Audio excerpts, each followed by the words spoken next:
Dokter sekaligus pejabat rumah sakit yang tega aniaya anak 3 tahun di Makassar dipecat secara tidak hormat. Oknum dokter bernama Makmur tersebut dipecat secara tidak hormat dari posisinya Wakil Direktur Rumah Sakit Umum Bahagia Makassar, Sulawesi Selatan.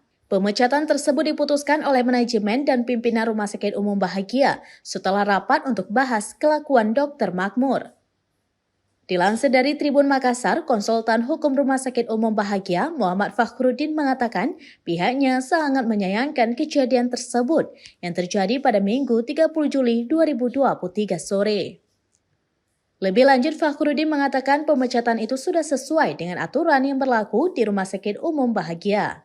Diberitakan sebelumnya, oknum dokter sekaligus pejabat salah satu rumah sakit di Makassar tega aniaya anak 3 tahun. Penganiayaan yang dilakukan oknum dokter sekaligus pejabat rumah sakit itu terjadi saat pelaku sedang asyik bermain catur di warung kopi di kawasan bisnis Todopuli, Kota Makassar, Sulawesi Selatan pada Kamis 27 Juli 2023. Aksi penganiayaan terhadap anak itu pun terekam kamera CCTV dan viral di media sosial. Ayah korban, Agung, menjelaskan bahwa awalnya anaknya secara tidak sengaja menyentuh meja catur, lalu langsung ditampar hingga jatuh. Setelah meminta maaf, Agung juga mengaku sempat memperbaiki meja catur yang rusak oleh pengunjung tersebut. Akibat insiden tersebut, anak Agung yang berusia 3 tahun mengalami luka lecet di bibir karena terbentur kursi.